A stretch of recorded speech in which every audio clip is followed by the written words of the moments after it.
This is a really, really tough question. It is rooted in a Karl Marx passage that is fundamentally above your reading level in high school. I did not read Marx heavily until grad school, and I frankly hated every minute of it because Marx is a towering philosophical thinker, but his syntax is tortured and complex, and it's not meant to be readable.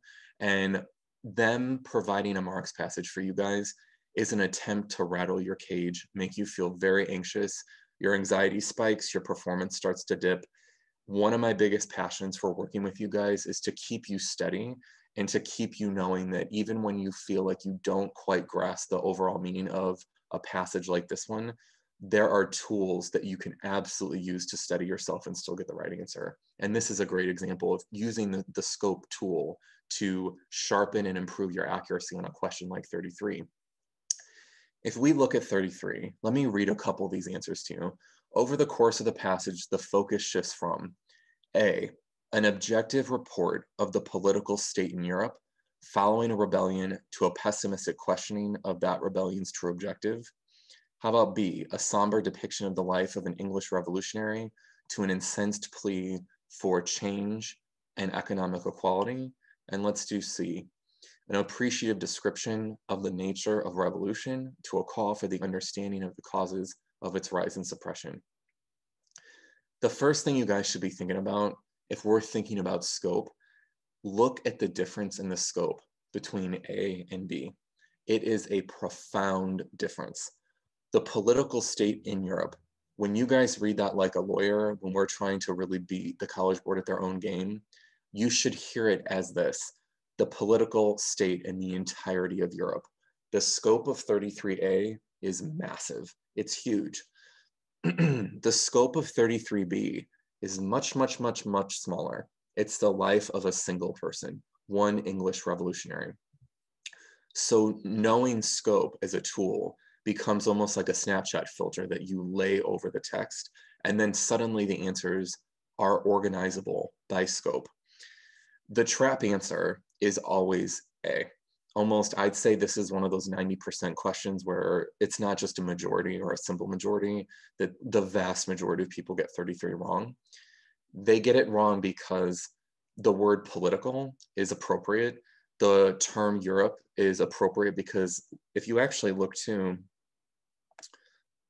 on the right box, this is the opening of the passage over here. They actually drop Europe, they name drop Europe in the first line.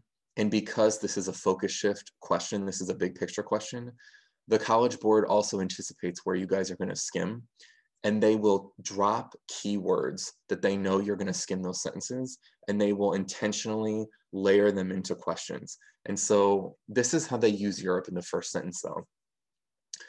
The first act of the revolutionary drama on the continent of Europe has closed. If you map the grammar of that sentence, the important thing is the noun drama.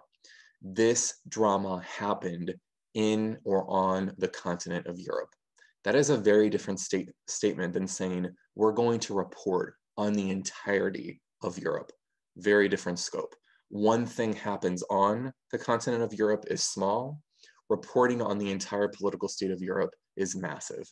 And so, but the duplication of Europe is a key noun. The tone is more or less political.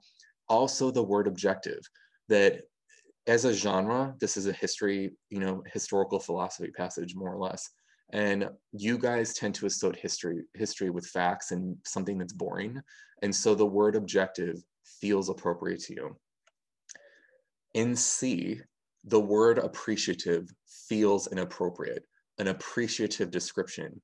And I would absolutely agree with you. If you're thinking, Marx is not appreciative of anything, I feel like he was a pretty intense thinker and an intense writer.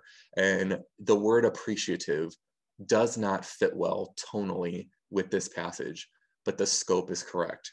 Nature of revolution is the appropriate scope.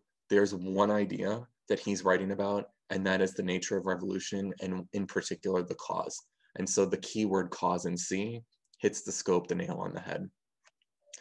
The thing I need to teach you guys is that scope can help you realize the trap answer is factually and objectively incorrect. However, objective report versus appreciative description, it's subjectively wrong. And so when I say there's a big difference here on reading between something that feels subjectively off versus a factually objective quantity or something that you can actually argue in court, that I always imagine the College Board is a very vast organization and they have to be extremely careful. And so one of the key things that I always talk about with my students, let's go back to slide 2,